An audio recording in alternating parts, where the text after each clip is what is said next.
We must take this message and spread it to everyone that will receive it.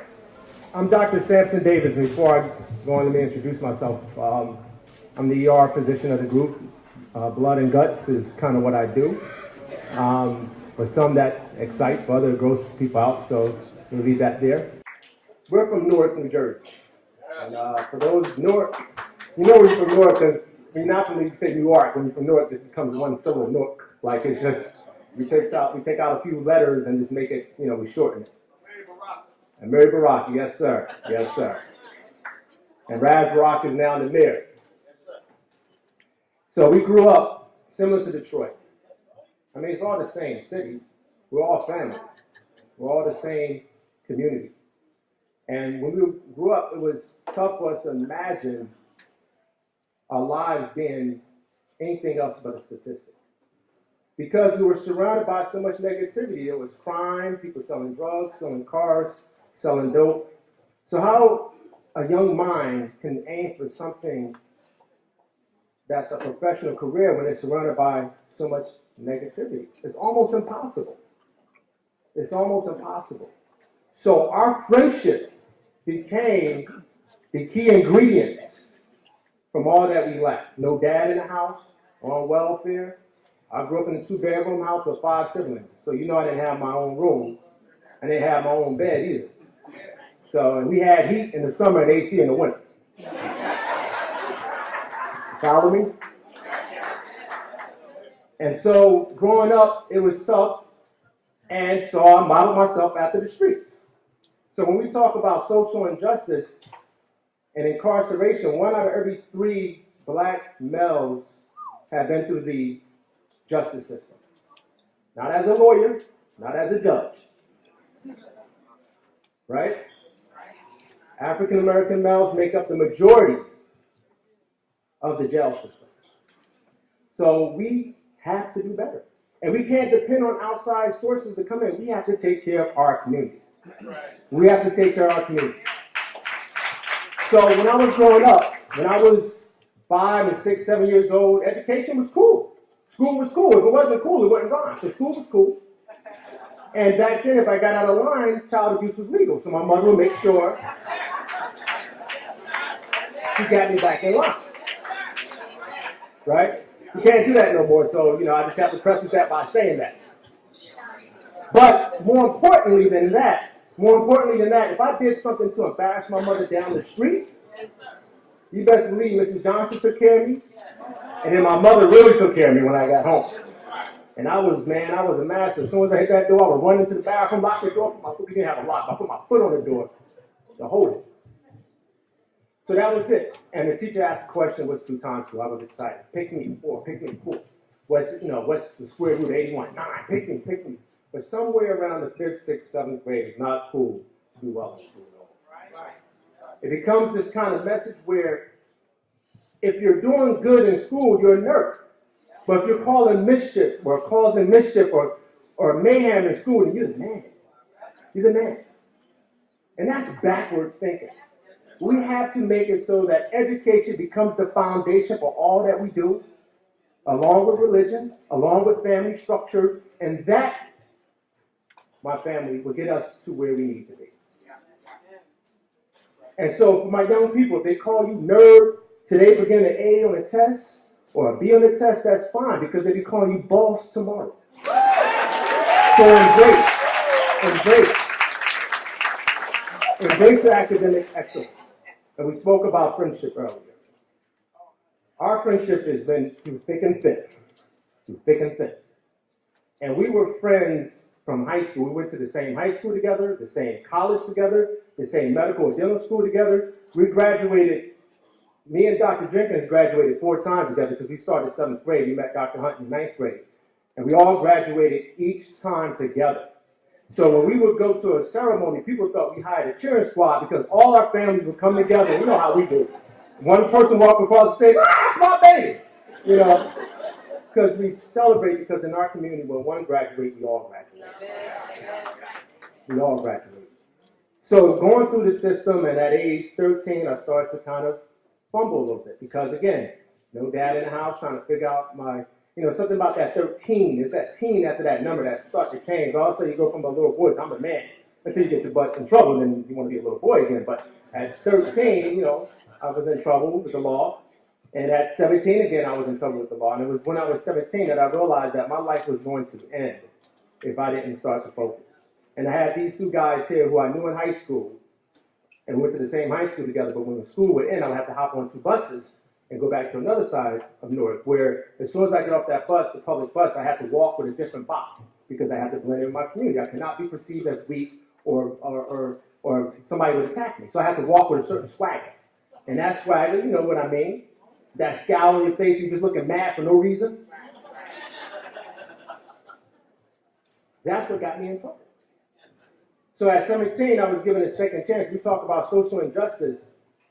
My mother took the few pennies that she had because we had a public defender at first for my situation. I was charged with armed robbery. And so, my mother had the insight to say, well, public defenders technically work for the state.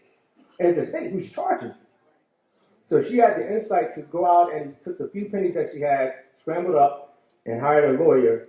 And I was able to have a second chance at this. And so when I got back to high school, I took those 2 buses. I got back to school my senior year, all A's. No B's, no C's, no D's. And I never thought about becoming a doctor. I was working at McDonald's, and I was good at my job. I had been promoted to assistant, to crew chief and assistant manager. So I didn't think about college because no one in my family ever went to college. So one day when we were cutting class, it's a good time to cut class if there's any time. One day, because this is how the pack all began. I'm not advocating cutting class, but I'm just saying. We were cutting class. We had a substitute teacher. And the security guard caught one of us, started chasing us, and he told us to stop, and he started chasing us, and we were 17 at the time. He's old, he's 40, he's never going to catch us, right? So we're outrunning this guy, And so we were almost caught, and instead of surrendering, today of all days, our library door was open. Normally our library door was shut, closed. It had all these locks on it like it was protecting diamonds or something in there. But the door was open. We dodged into the library. It was a seminar ongoing about careers in health and science being presented by Seton Hall University, a local college in New Jersey. So the 3 of us took a seat. I went to sleep. I was fresh off my second chance. I was working at McDonald's. That was going to be my thing. I thought McDonald's would give me a McDonald's. So I was kind of focused on that. George listened in, Ramik listened in. Dr. Hunt wanted to be a teacher because you are a reflection of your community. So we see teachers every day. So he said, well, teachers and doctors, they kind of do the same thing. They help people. So then George listened in because George, of all 3 of us, wanted to be a dentist. And so how did Dr. Jenkins get this message of becoming a dentist? Is because he was exposed. When he was 12 and 13 years old, he went and had braces on his teeth. And the dental resident would take a few minutes of his time, nothing heroic. It's always good to pay a kind act. Take a few minutes of his time and say, let me teach you, young man, as I tighten your braces here, as I clean your teeth, let me teach you the teeth in the mouth. The central incisors, the premolar, the molar, the canines, tooth number 8, the components of the tooth, the dentine, the enamel, the pulp, the nerve. And George is very pragmatic. Dr. Jenkins said, well, listen, if it's broke, what do I do? He said, fix it. And he said, well, if I can't fix it, what do I do? Pull it. He said, yep, you pull it. He said, man, I think I could do this. I think so if it's broke, I'll fix it. If I can't fix it, I'll pull it. I think I can do it. And so he was engaged. He was listening, and here was this opportunity now at Seton Hall University to become doctors. And then Ramik listening, because he was like, well, teachers and doctors, we do the same thing. And the program ended, and somebody woke me up. And, we were in the hallway, and we had to go from our second period to our third period class. And your boys, they're jumping up and down. So you see your boys jumping up and down. You just start jumping up and down. You don't know why you're jumping up and down, but I'm jumping up and down with them. And they said, man, we're about to become doctors and dentists. So I'm like, okay. I'm like, well, I don't know how that happened because I just went to sleep and I was at McDonald's. And so I was like, well, doctors and dentists like Trapper John MD. Young people don't know anything about Trapper John MD or Quincy.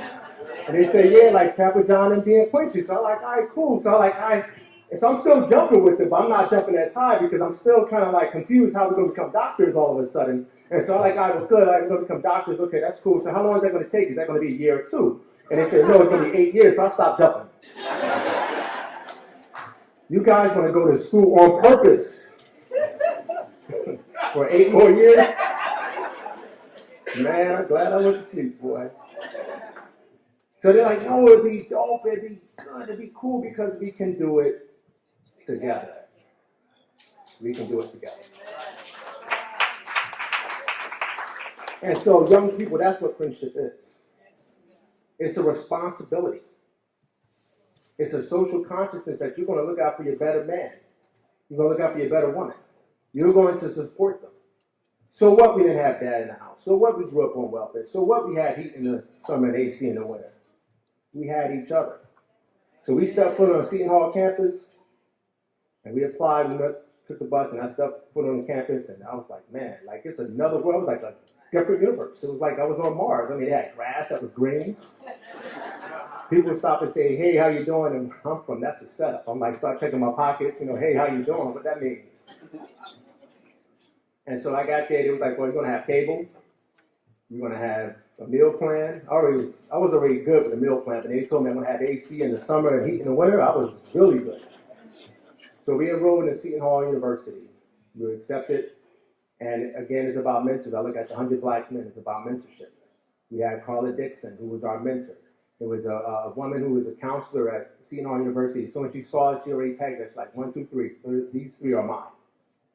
And she took us underneath our wing, and she was our everything. From day one to when we graduated. They didn't tell me that, after 4 years they kicked you out, because college is by far the best time of your life. You best believe. You best believe. We went down to the 100 Black Men. We were just reminiscing because we saw the picture in your office of the Million Man March. The Million Man March. We went down to the Million Man March together. We had hoopties then, so we all packed in a hoopty, and I don't know how we got there. We made it there without the car breaking down. So we went to the Million Man March. We went to different campuses, from Rutgers to Montclair State. Went down to Howard Homecoming. And they used to have something in Atlanta. I'm not going to say the name. They used to have it, but they did away with that. But for obvious reasons, if you call it that, you can't tell your mom you're going to the Freaknik. It just doesn't sound good. By far the best time of your life, college. And if you don't went to 4 years, I'll take them. I'll take them. By far. It's the only time you're going to have 45 of your best friends living next door to you. I didn't have to put a jacket on. I just threw a t-shirt and a pair of shorts on and walked down the hall in my socks to go see these guys. Well, we were roommates, but we would, go see other friends. That was the other beauty. Ramik and I were roommates, and George literally, our rooms were combined, 2 separate rooms with a bathroom in the middle. So we would just walk and see each other, hang out all the time. Then walk down the hall and see our other friends. It's the only time you're going to have 45 years. And then somebody don't tell you, but I'm going to tell you, it does it. Because after you do well, they will kick you out after 4 years and say, here's your diploma, and then you're back to your next step, which is what you should be focusing on. What will be your next step? For us, it was medical school. It was dental school. And so we started off at Seton Hall University with 140-ish biology majors. And people are quick to change that major once they start to get those grades. So they're like, oh, after 140, by the time we graduated, it was 45 biology majors. And we were 3 of those 45. And only 8 or so went on to receive their medical degree, their dental degree, their PhD, and we were 3 of those 8%. And I stress that to you because I know somebody was laughing when we stepped on that campus. These guys, back then we had baggy jeans and Timbs. We didn't wear the skinny jeans today that is in style. We wore these baggy jeans that were like parachutes. I know somebody was like, man, these 3 guys are what? They're not going to make it. They'll be gone after the first semester. I mean, I would have thought the same thing, looking at us and where we came from. But you never can judge a book by its cover. You can't measure the will of a person to succeed. See, I knew rejection before I knew acceptance. I knew what it was to have my light cut off and run an extension cord from one house to the next. Right? I knew what it was to go, can I borrow some sugar? Right? My mom cooking, I brought some sugar. She's going to bring you a slice, I promise you. Right? But that was community. That was community. That's how we survived. And so when I was sitting up here, I was just looking at everyone sitting in the audience, and I see the matriarchs, and I see the patriarchs, and I see our seniors, and I see our young, and I just realized that this is what we need to duplicate. It all starts here. We don't have to have the formula. Just come together. Just come together, and we will figure it out. We will figure it out. Just like we figured it out. We didn't have a blueprint when we stepped foot. We like, man, I don't know what we're going to do. Biology, okay, I guess that's what they say we should major in. But we figured it out. We was everything for each other. So when we stepped foot, it was like, you got to think of it like this. We left our dorm every morning. It was like the three of us was going out to hunt for nourishment, for knowledge.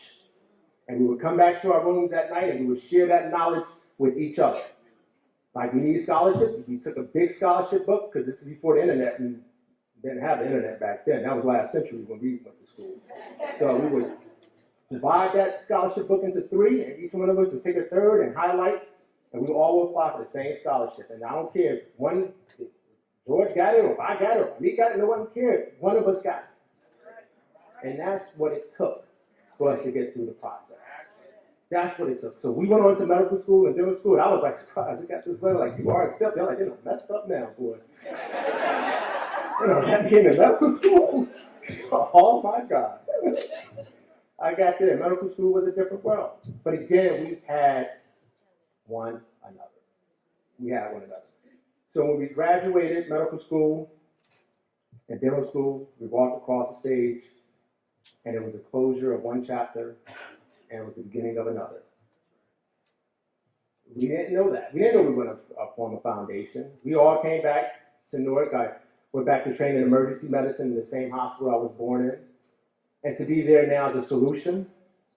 To be there is something that I can refer to and grab a young man and bring him to the x-ray box and show him the hand and show him the metacarpals and the phalanges and show him how the flexor digitorum profunda and flexor digitorum superficialis works and the radial nerve and the ulnar nerve and the median nerve and how it goes and make a fist.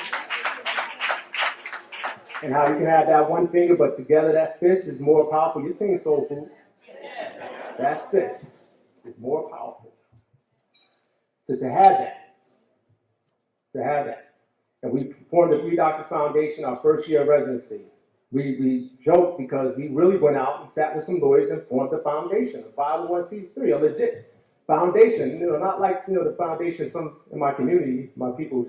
I grew up like I got a foundation like, dude, you got your 501c3. What's a 501c3? What's a 510c4? A 501c3. I didn't know what it was, but we formed that. And we formed that in our first year of residency. And we joked because we were probably the only philanthropists we knew with student loans. Right? But we wanted to give back because of why? Because of the people like Carla Dixon. Because of the people like the 100 Black Men. Because of the matriarchs and the patriarchs in our community. We wanted to give back because so many have given to us. And so we have to pay it forward. You cannot forget, once you achieve, because you will achieve, that you have to come and give back. Because there's a spiritual higher ground reward when you start to give something yourself. And I can't tell you what it is. I can't describe it, but you feel it. You feel it to the core of your body. So we started to do that in the foundation, and Oprah called, I was washing dishes, and when Oprah called, you stop doing whatever you're doing. I left the water running because I didn't have a dishwasher. I left the water running, and I grabbed my coat, and I ran to the airport. You don't need the ID when Oprah called. You just go right to TSA. You don't need luggage, you don't need anything. You just say Oprah called, the TSA, like, go on through. There's another one, Oprah called, let's go. We went on Oprah's show, she touched my knee, I fell in love, she didn't. And again, I was still a little green, rough around the edges, so I called the show after, think I could speak to her, right? No, that didn't work. They changed the number on me. And then we put out our books to PAC. We beat the street to bond, and I wrote a book called Living and Dying in Brick City. And for us, the books were a blueprint for what we didn't have, because as we were sitting there, we talked about literacy and education and being focused. There was really no books that spoke to what we were going through. And so the PAC became that for us. It wasn't about making a major book or anything like that. We just wanted to put out something that we felt helped us to get through the process, because as we were going through it, we felt like there was no one else we can turn to that looked like us, that spoke like us, that came from where we came from, that we can sort of model ourselves after. So once we finished, we felt that it was important to put out the PAC. And the PAC went on to become a New York Times bestseller, and to this day has sold close to 1 million copies.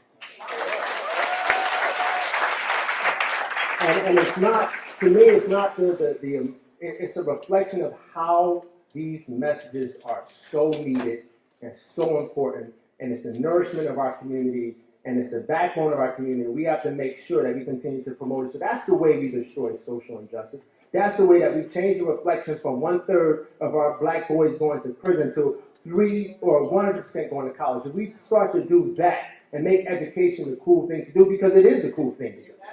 It is the cool thing to do. If we make it the same, put it in lights, put it in lights, make it bright, let it glitter, make it glamorized. Why not? Why not? So instead of maybe being like LeBron, you may want to be like the 3 doctors.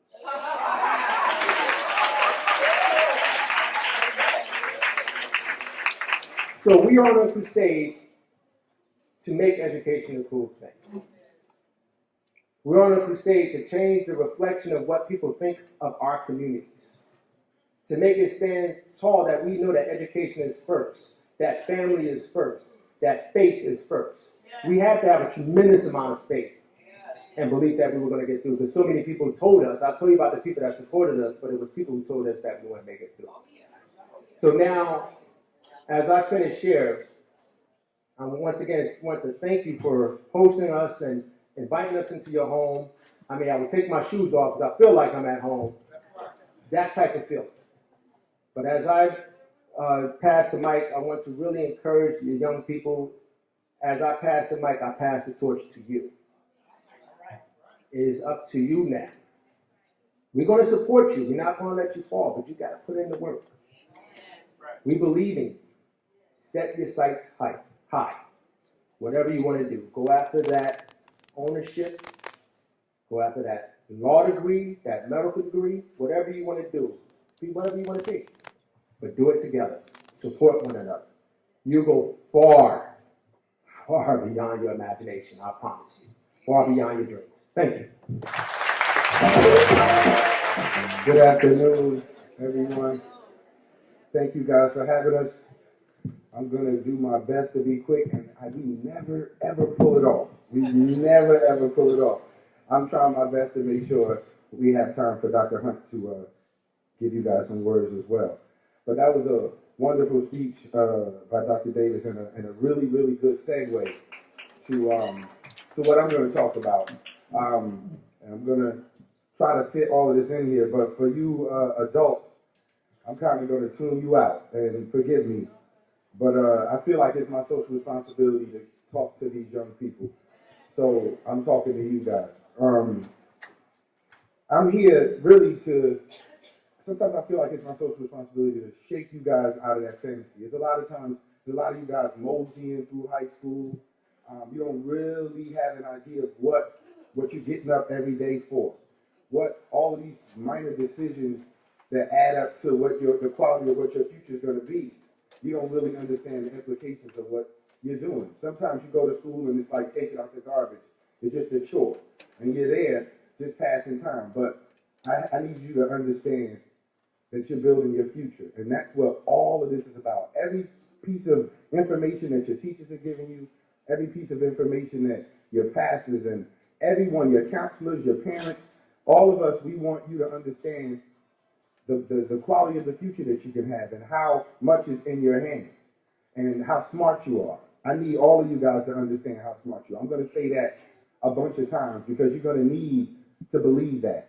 I'm going to try to almost brainwash you guys to understand how smart you are, even if you haven't really been doing the things to prove that to yourself yet, because that was me. I need you to understand that you're not looking at the 3 smartest people in our class. I was actually the worst in math that you could ever imagine. I tested in what was called Bobo math when I went to college. It was real bad. It was the most remedial of remedial. But that was who I was. You got to figure out who you are and what your baseline is, what you're not good at, all these sorts of things. But as you're figuring that out, understand how smart you are. Because I knew how smart I was and people convinced me when I wasn't doing good in math, that didn't send me a message that I'm not smart. It just, okay, well, that's just one flaw in the things that I do have together already. I got to put more information and more time into math, and then I can kind of get where I need to be. you guys are going to need that sort of principle in the back of your head as you're pushing forward and trying to get to where you need to be.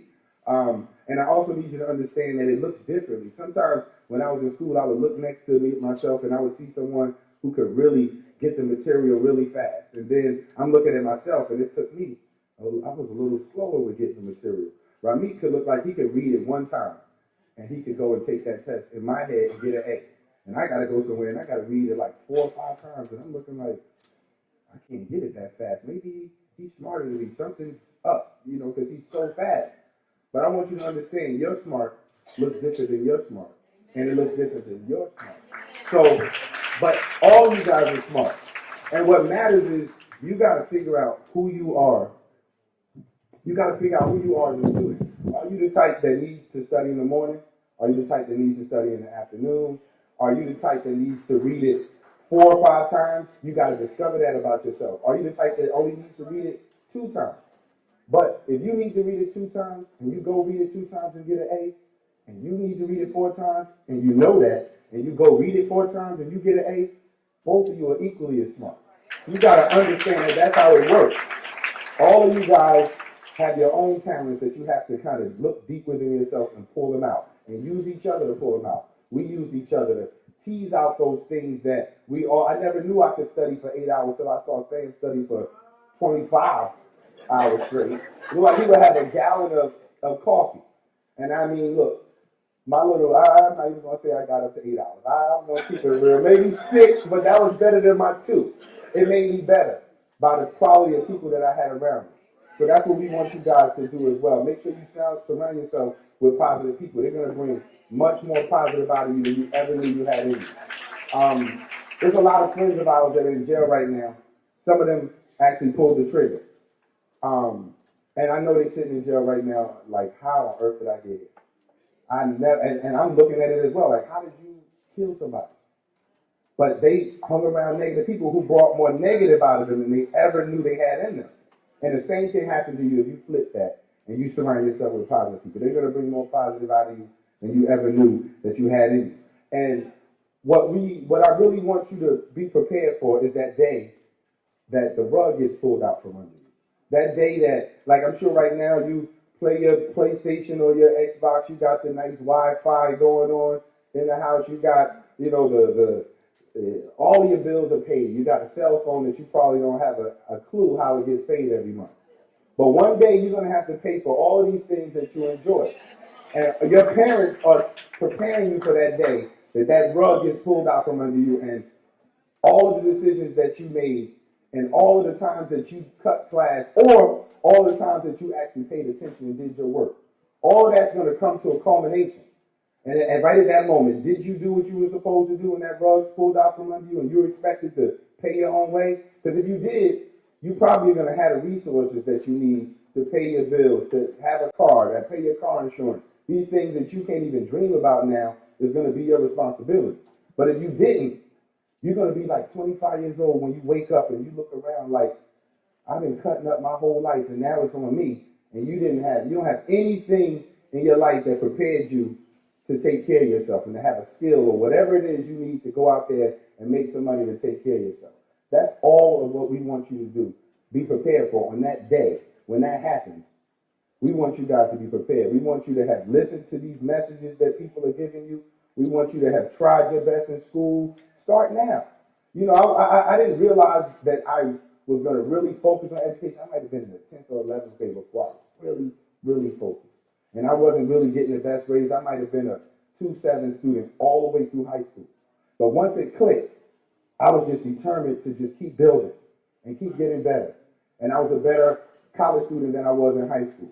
I was a better dental student than I was in college.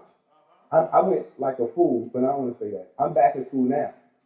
And I'm a better student in grad school after dental school than I was in dental school. You just keep getting better as a student. Start where you are. Start where you are and keep trying and keep pushing yourself because the world is yours. You really have almost not total control, but you got a lot more control over the quality of your future than you think you do. And a lot of it is just listening. You know how many of these messages that are flying through the universe that if you just open your ears and listen, your path will be that much brighter. Like, don't wave your hand and be like, they don't know what they're talking about because they're older than you. Or it's not the same era, so they don't know and it doesn't apply to you. Everybody in this room has seen just about everything you're going to go through and can give you guidance and help you to have that much of a sure path towards your goals. So start listening and start taking advice from people and start really humbling yourself and understanding that these people have stepped in these potholes and they want to show you where it is so you can walk around it. And that's what we want to do. So that's what these messages are about. We want you guys, on that day that rug gets pulled out from under you, we want you to be prepared for that moment. And the surest way to have a great quality of life is through these books. There's no way around it. Education will save your life. It'll have you places you never knew that are waiting for you. We use these books. I mean, if you're good at sports, you're good in music and those sorts of things, enjoy. But don't do those at the expense of education. You're always going to need it. It's always going to have some benefit for you. We had friends who were in college who were in athletics, and they weren't the best in academics, and we were just worried about what those agents were going to do to them when they were on their way to signing contracts and all sorts of things. They just were not confident people because they did not focus on their education. They didn't even want to look their heads up because they just could not have a conversation with people they were doing business with. You're always going to need your education, even if you are talented. So we want you guys to really, really focus, really know how smart you are, because those times when you hit that, I mean, you can't. My first biology test, Biology 101, I got a 50 on it. And if I didn't know I was smart, I might have let that send me a message like, I can't get this because I need this biology degree. This is the first test. I failed it. So that should send me a message that maybe dentistry is not for me. So that's why I need you to know how smart you are, because when you have an episode like that, you got to rely on your inner strength. And knowing that you're smart is the first thing you need to grab onto to start fighting out of that crisis.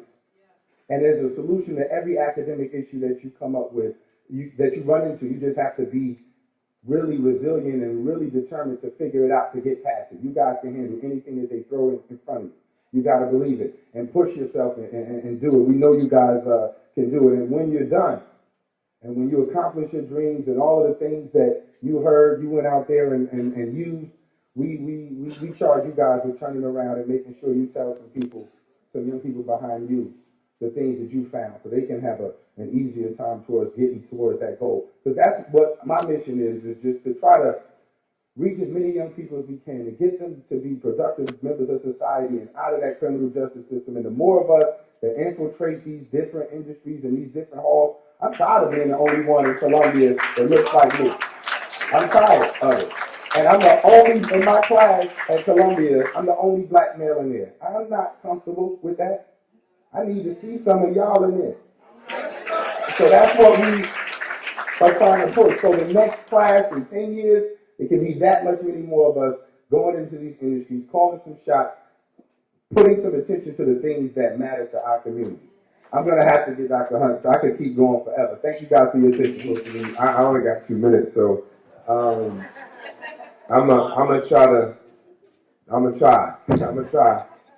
Dr. Malik Hunt. I'm an internal medicine physician and obesity medicine physician. And I wanted to, since George was rushing, one of the things that he normally says that I was hoping that he was going to mention was when he got that 50 on that test, that if he allowed that to be it, like one test would have changed the rest of his life. One test. But thank God he didn't. Thank God he got himself together and that we were friends. And if you read through our book, one of the things that you will see is like there were angels all throughout the book helping us. And we were helping one another. And as I read the book, I'm like, wow, this is an interesting life. Wow. And I just want to briefly talk about why we wrote the book. And a young lady asked us this today, well, why did you write the book? And before she asked that question, she was like, I am so inspired about your book. I mean, what you guys are doing is like a movement.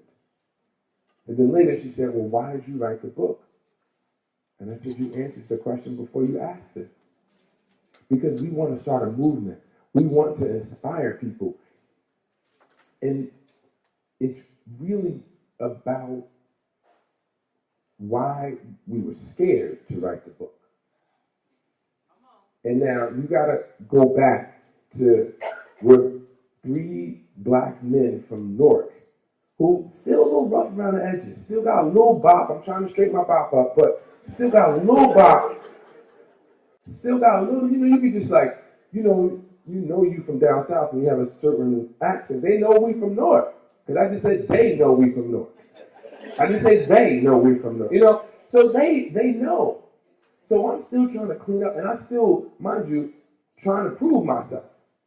Because I'm just as smart as you, but you're not smart enough to know that I'm just as smart as you, because your brain is so jaded that you look down this narrow path and you automatically assume that I can't be as smart as you. And so for me, I actually use that to my advantage, because see, when I'm playing chess, I already know, if I know what you're thinking, I know what your next move is, then I know how to move. And so I don't mind when people are doing these kinds of things, because it just allows me to get the upper hand all the time. And so people are like, I hate racism too, but when I'm making my moves, it actually works in my advantage a lot of the time. And so, because I know that your stupidity is going to make you think this, and then I'm going to do that. And it never fails. It never fails. And so the reason we wrote this book was because we wanted to inspire and start a movement. But at the time we were writing the book, we were just graduating medical school. And so I'm not going to write that, first of all, I'm from Newark, because it's like, it wasn't even really proud to be from Newark. I wanted to be from Princeton or wherever. But I was from Newark. So the first word is like, I'm from Newark. And that was hard to write. But then I had to start telling more stuff. I grew up in a single parent home. My mother was on drugs. My father was on drugs. I got locked up. Like all these things that I'm writing about, and we talking back and forth like, I don't know if I want to tell that, man. I mean, how? And then we like, well, I don't even want to do this book no more. Push it away. And it's like, but we talk to each other, and we confide in each other, and we prayed for each other and with each other. And we said that it is a reason we needed to write this book. And guess what? One day we decided that we were going to write it and tell it like it was, and let the chips fall where they may. And we just put it in God's hands, because we knew the reason we wrote the book was a good reason. It was and we were bracing ourselves after it came out. We were looking on the internet to see the backlash, see what people in the comments say, how they doctors and they won't got charged with attempted murder, all this stuff. So we look in and make sure, but overwhelmingly, people got it, understood it, were inspired by it, and it started this movement. And the reason we need the movement is because of hopelessness. And there's a psychology to hopelessness. And we wanted to help. The people say, well, what can we do in our communities? I really do think our strategy and what we did to help ourselves get out of dire situations and become physicians and do what we do is a blueprint for others. And so you can duplicate that in Detroit, in Newark, in LA, in Chicago. You can duplicate this because there's a psychology to hopelessness. I know when I was growing up, it was tough. And I used to hang, before I even met these guys, I used to hang out with these other guys, and we talked, we got our little bop, and we used to sit behind the school, and I talk about this in the book, and we're drinking 40 ounces. Back then we was drinking 40s.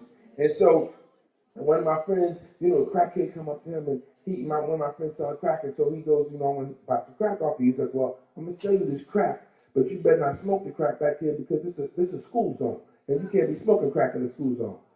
He sold the crack in the school zone, but that's a whole other story. But he told them that you couldn't smoke the crack in the school zone. So he scurried off, and we sitting there, 16-year-old boys, we sitting there drinking our 40 ounces, talking about whatever we talking about. And all of a sudden, we look at the green dumpster behind the school, and it's a big old flame light up. And my boy looked at him and said, I thought I told him not to smoke. We all get up. Now mind you, we 16, and we like to fight anyway, because we said, no, And we got that old English in us, because that's what we used to drink back then. So we run around there, and we surround him, and he because he into his cracks, we ain't paying us no attention. And then we surround him, and he looks up. You know how like the Dave Chappelle, the white stuff on his lip? He looks up, and he goes, I thought I told you not to, smoke that crack back here. And he tries to give an explanation. My boy go, boom, knock him down, the crack pipe break. And then we get all excited. And then my next friend go, pick him up. We pick him up. Next go, boom, knock him down. There's like 8, 9 of us. So all of us want to get our turns to pick him up and knock him back down. And so there begins the problem. And so we literally do that and beat this man to a pulp. But then the next thing happens. My uncle just sold me a knife, and I want to impress my friend, so I go in my pocket and take out this knife. It's a thumb. But I go in my pocket and take out this knife, and that's when the split-second clock starts. And one thing that happens, before I end, I wanted to say something to young people about split-second decisions. Split-second decisions is a disease of young people. When you 40, 50, 60 years old, you don't make no more split-second decisions. You already made all those mistakes when you was a kid. That disease is cured. But when you are a kid, all of you will be you're gonna be bombarded with split-second decisions. Should I smoke this week? Should I go do this? Should I have sex? And you only gonna have a second to make your decision. And in that decision, just like that decision with the knife I had in my hand, tick, tick, tick, tick, tick, I had to make in a split second. And so my friends looking at me like, well, what you gonna do with the knife? Bad boy, tough guy? They ain't saying it, but I can see it on their face. And I'm like, well, I don't want to stab this guy, but then also I don't want to look like a punk. Why pull it out in the first place? If I put it back in my pocket, they're gonna, call me all kinds of names and this and that. But if I stab him, we're in trouble. We're already beat him to a pulp. Tick, tick, tick, tick. Now this is literally going on in a second. All these thoughts are going through my head. These thoughts are going to go through your head. I can guarantee you today you're going to have a split-second decision when you leave out of this church. But it's a decision. It's a disease of young people. But the one thing I will tell you is this: I knew what the right answer was. Why? Because I felt it in my gut. I knew I should have put that knife back in my pocket no matter what they said. I knew it. But I went against my better judgment. And I said, I'm going to meet him halfway. I'm going to just poke him a little bit and then put it back in the pocket. That poke got me charged with attempted murder. That poke, when I knew what to do. And so what I'm saying, young people, is be mindful, be careful, and be ready for split-second decisions. The next time you get one, because you're going to hear the tick, tick, tick, tick, tick, tick in the back of your head. Remember what I told you to answer it. It's right. It's whatever. It's in your gut. What you feel the right thing to do is. When you're not sure, when you're trying to contemplate, when you're trying to figure it out, rationalize it, and you don't have a split second to do that, go with your gut. Go with your gut, and I can guarantee you 100% of the time it's going to work. It's going to work 100% of the time.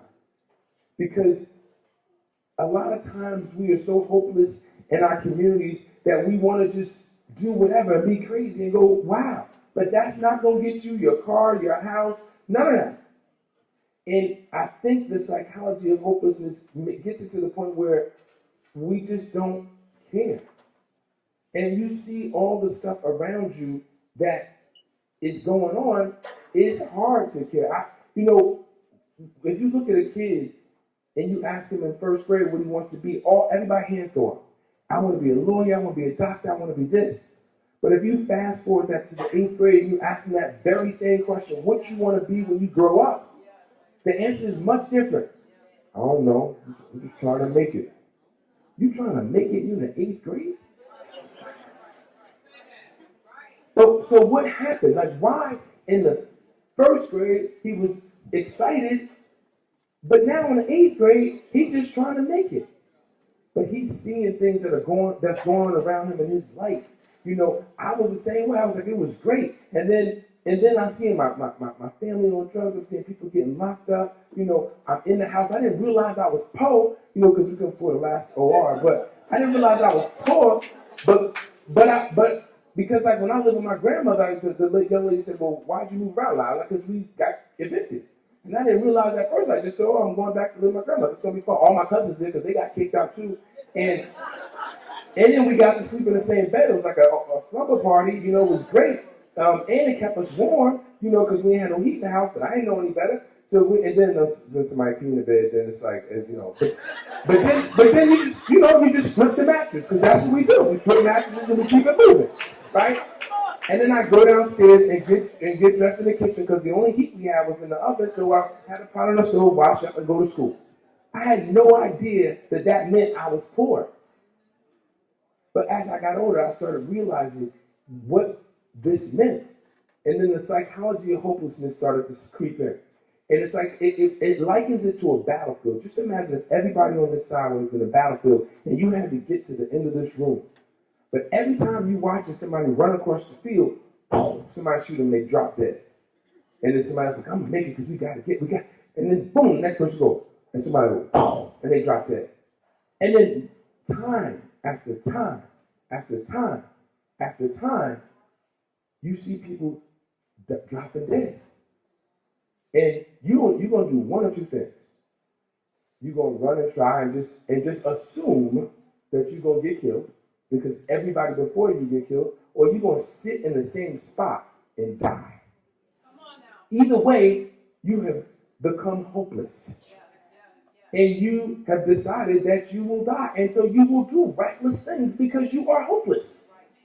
And so you can't expect people to do anything other than what they're doing, because this is the psychology of hopelessness.